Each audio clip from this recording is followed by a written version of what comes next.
হরে কৃষ্ণ। তো সামনে তো আমাদের নৃসিংহ চতুর্দশী চলে গেল, পেরিয়ে গেছে, মানে 11 তারিখে ছিল।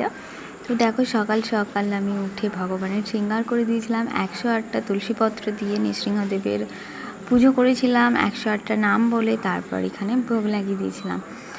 আর যেহেতু নৃসিংহ চতুর্দশী, তো আমরা মন্দির যাব না এমনটা তো কখনোই হয় না, তাই না?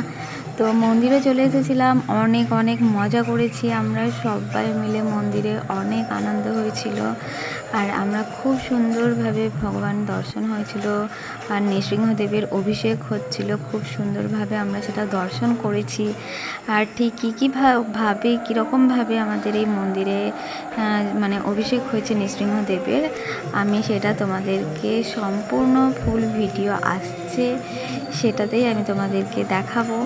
তো তোমরা এই ফুল ভিডিও নৃসিংহদেবের কীভাবে অভিষেক হয়েছে সেই ফুল ভিডিও দেখতে চাইলে আমার চ্যানেলটাকে একটা সাবস্ক্রাইব করে দিও।